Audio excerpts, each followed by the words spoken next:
Bonjour à toutes et à tous, bienvenue dans le podcast La Sueur. Bonjour mon cher Rust.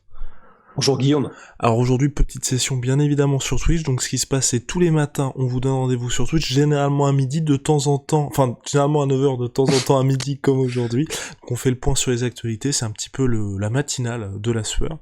Là on va revenir sur Nick Diaz, mais sur aussi Canelo Alvarez, Caleb Plant. On a beaucoup apprécié ce qu'a fait Canelo Alvarez, oui, ici. La viande mexicaine nous fait kiffer. Allez Rust, on lance le générique. Absolument.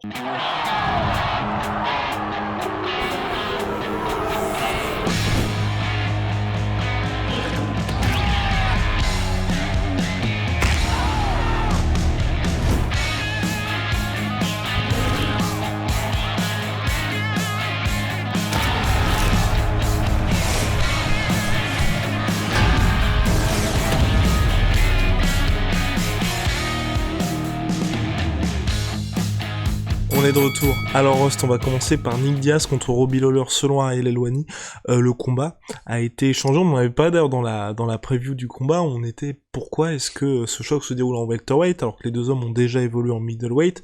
Nick Diaz lors de son dernier combat en janvier 2015 avait affronté Anderson Silva chez les middleweight et là, un mardi soir, l'UFC a pris la décision de basculer ce combat en middleweight. Robbie Lawler, ça fait une éternité qu'il n'a pas combattu dans la catégorie des moins de 84 kilos, et là, on commence à s'inquiéter parce que oui, Josh Thompson a aussi parlé d'une vidéo assez inquiétante de Nick Diaz en sparring. Ça fait quand même quelques coïncidences un peu étranges. Que dire, Rusty? Tout ce qu'on peut dire, c'est que ça sent pas très bon, quoi. Ce sont pas des mécanismes normaux pour l'UFC. Ce sont pas des processus normaux. Vraiment, les moments où ils font des trucs comme ça de dernière minute, déjà c'est rarissime parce que normalement c'est réglé comme du papier à musique. On a vu, voilà, c'était déjà arrivé. Auparavant, du coup, la vidéo de The Weasel citait Gustafsson Jones qui a été changé de lieu complètement à quelques jours de l'événement. Mais c'est vraiment quand c'est un cas de force majeure, en fait.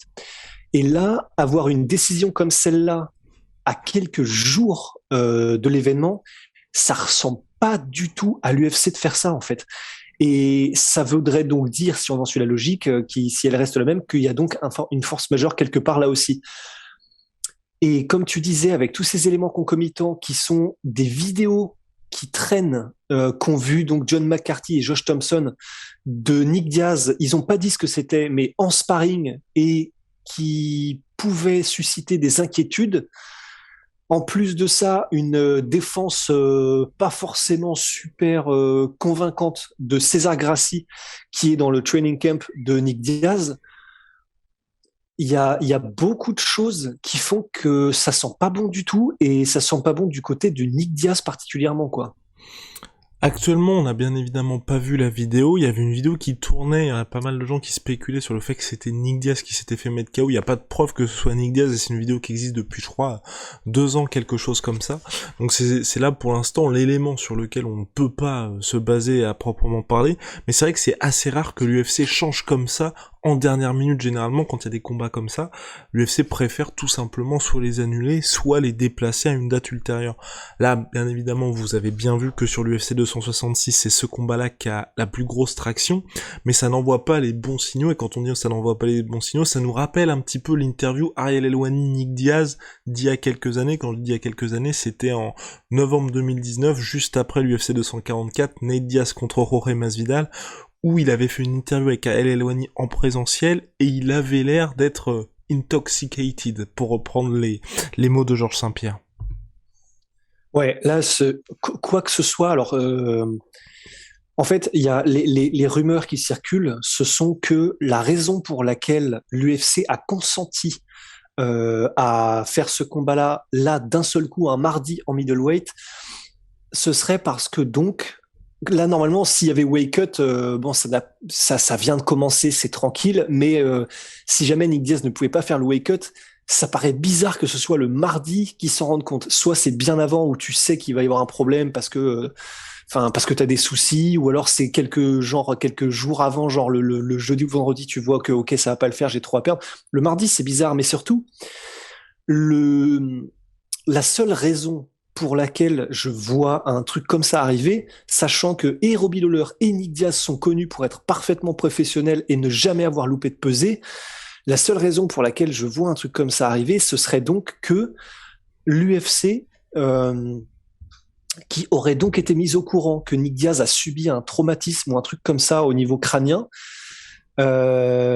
aurait décidé de limiter au maximum les effets néfastes de chocs répétés à la tête en ne faisant pas faire à Nick Diaz une déshydratation qui pourrait, enfin ça c'est prouvé scientifiquement, qui ferait en sorte que les lésions subies au cerveau seraient encore plus graves, puisque lorsque tu es en état de déshydratation avancée et que tu reçois des chocs à la tête, enfin les inflammations c'est dramatique par rapport à lorsque ton cerveau est enveloppé de manière anormale et que tu es hydraté de manière normale et saine quoi.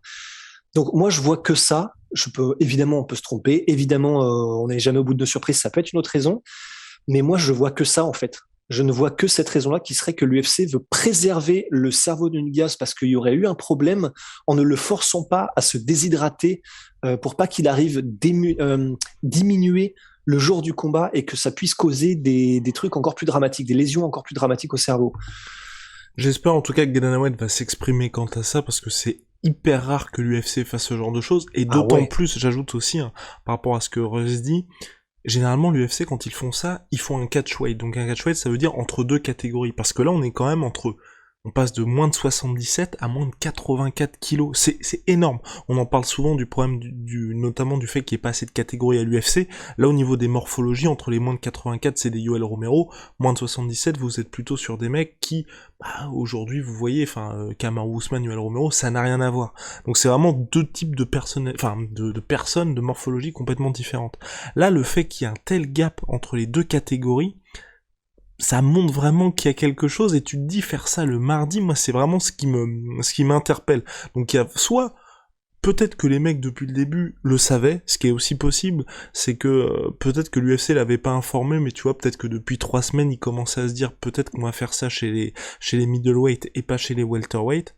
Mais en tout cas j'espère que Dana White va parler de ça et puis mine de rien aussi les combattants doivent se dire bon, Nick Diaz y revient, combat en 5 rounds. Ensuite, combat en middleweight. Bon. Ouais. Ouais. Ça fait beaucoup d'exceptions, ça fait beaucoup de choses bizarres qui se passent. Et quoi, quelles qu'elles soient, ces choses-là, vraiment, je sais pas, il y a rien de rassurant dans ce qui se passe. Et on a évoqué tout à l'heure César Grassi, qui est donc je sais plus s'il est redevenu manager, mais je crois pas, de Nick Diaz. Mais en tout cas, il est juste entraîneur. Il est juste entraîneur. Ok, il est juste entraîneur désormais. Et en gros, la défense de César Grassi, ça a été littéralement de dire, je crois que c'était genre, non, c'est faux, c'est pas vrai ce qu'on dit. C'est la pire défense que j'ai jamais vue en fait. Enfin, ou alors, et c'est possible que je sois un crétin. Hein, et alors là, c'est tout à fait possible. Mais ça me paraît, soit il vaut mieux ne rien dire plutôt que de dire une chose comme ça, parce que là, en fait, il y a pas de défense en fait. Il y a pas de réfutation. Il y a pas de.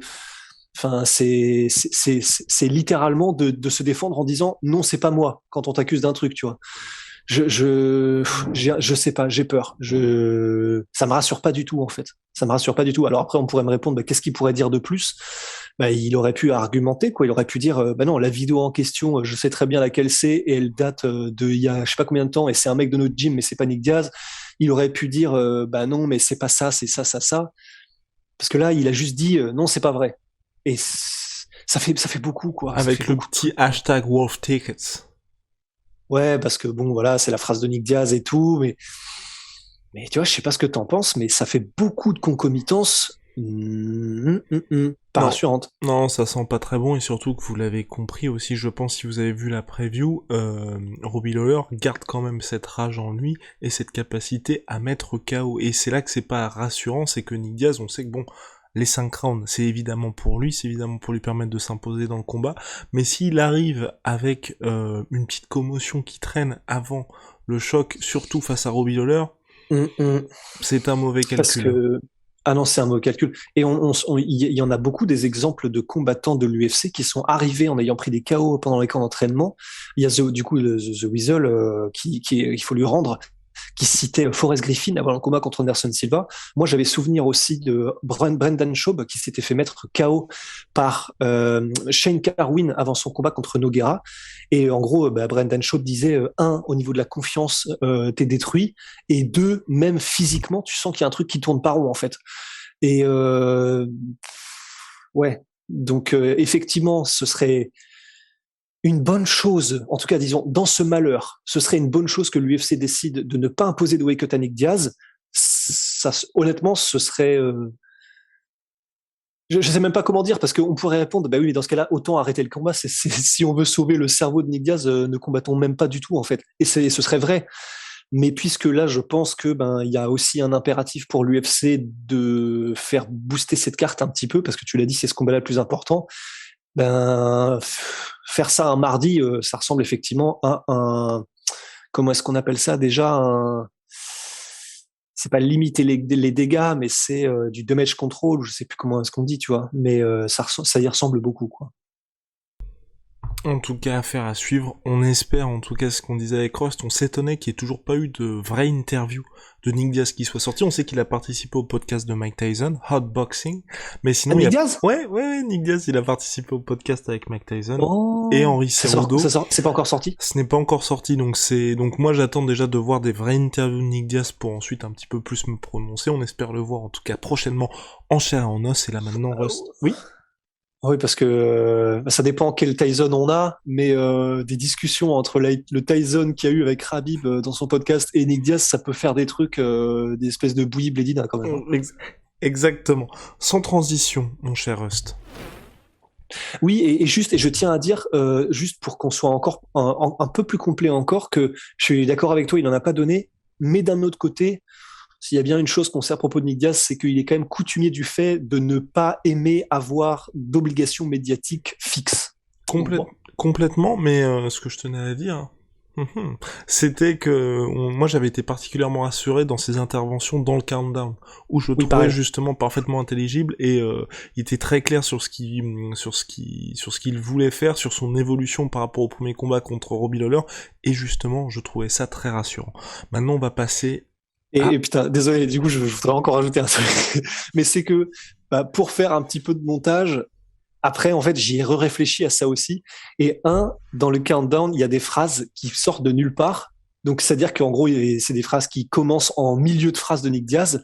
Genre, je vais battre Robbie Lawler. La manière dont il le dit, tu sens que c'est au milieu d'une phrase, en fait.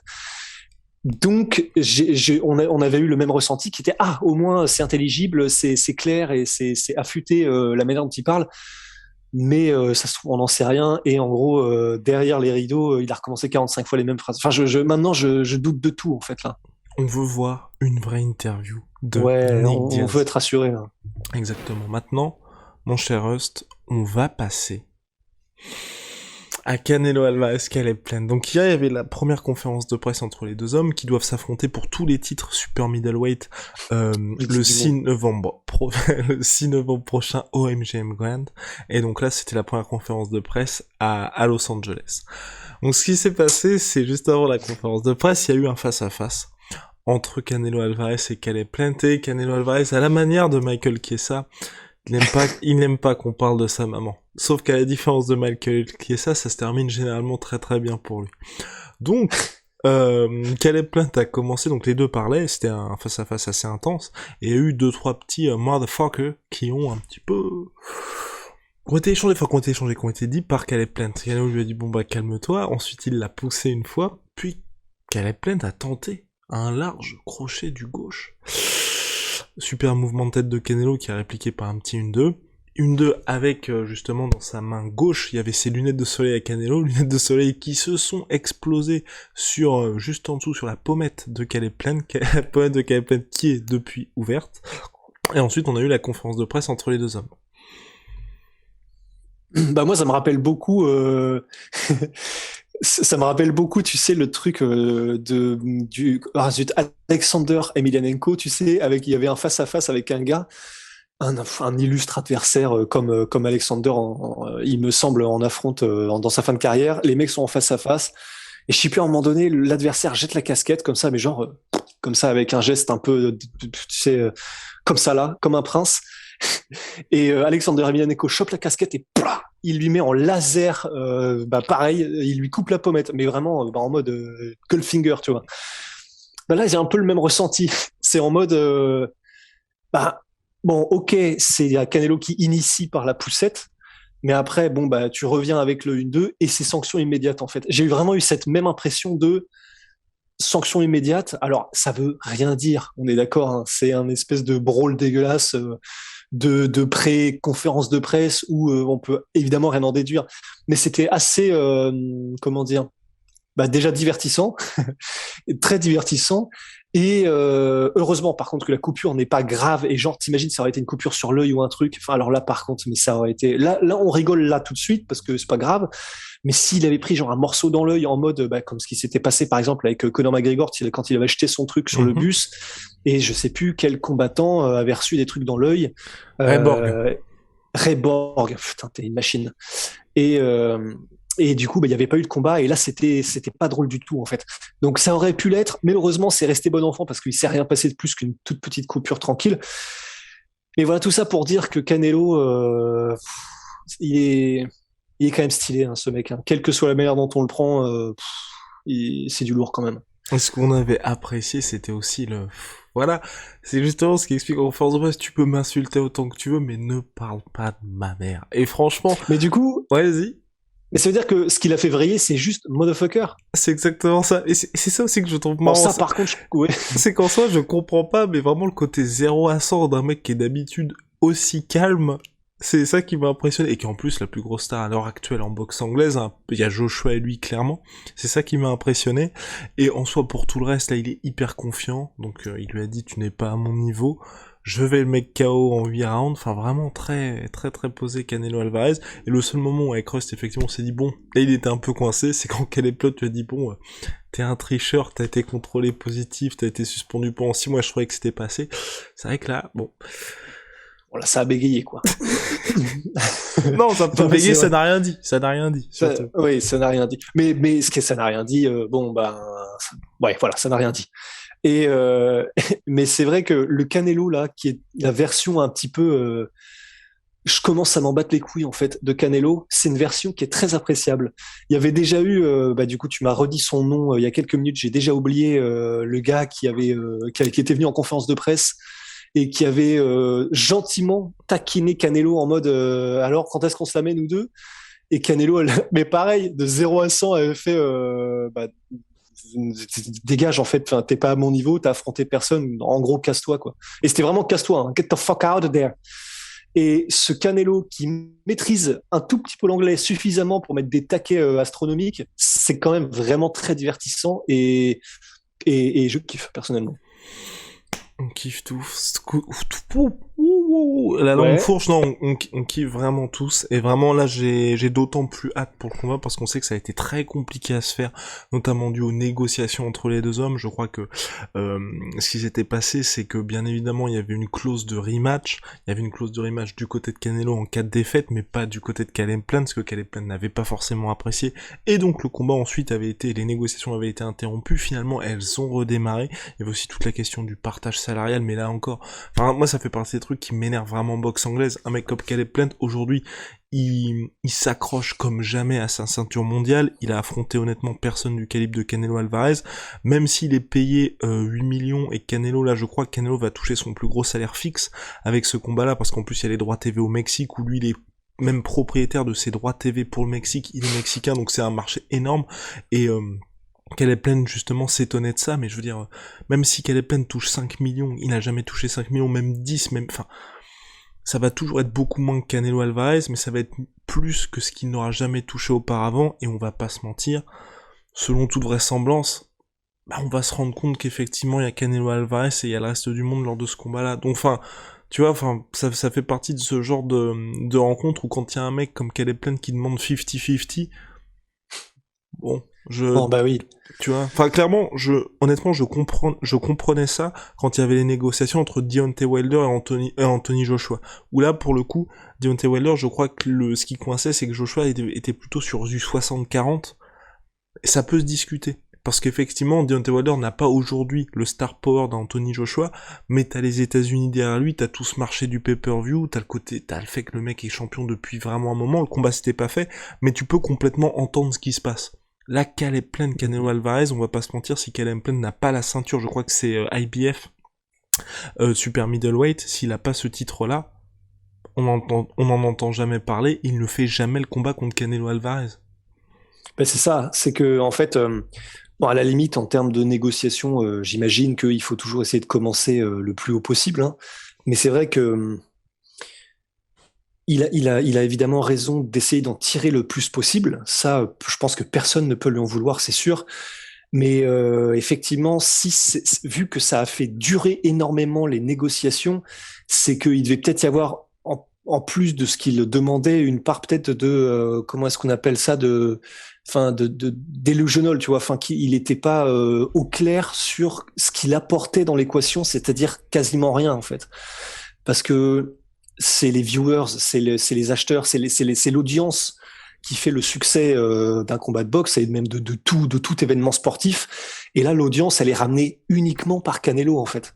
Donc c'est vrai que c'est quelque chose qui ne met pas forcément dans les meilleures dispositions, même les fans d'Anglaise et qui attendaient ce combat. C'est que clairement, il y a un des partis dans cette équation qui faisait traîner et qui fait donc perdre du temps à tout le monde en étant visiblement pas conscient un petit peu des forces en présence, quoi.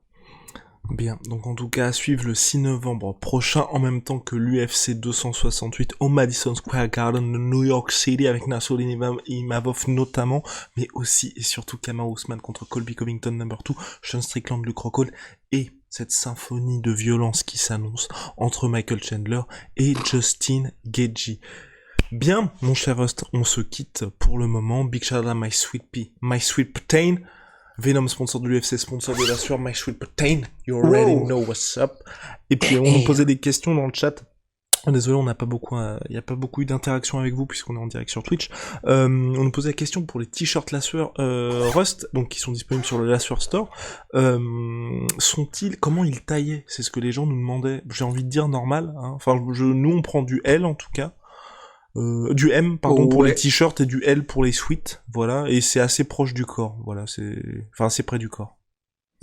Ouais, je sais que le Stockton, Straight Outta Stockton, je sais qu'il taillait peut-être un poil grand, mais faut voir. Faut voir comment est-ce que faut voir comment est-ce qu'ils sont censés tailler en fait. Comment est-ce que les gens aiment apprécient, mais on va dire qu'on prend les tailles qu'on prend d'habitude. Allez, see you very soon. Salut Rusty. Salut. All right, Rusty. Just hold on. Just hold on tight. Hold on tight. Let's go. Hold on. I'm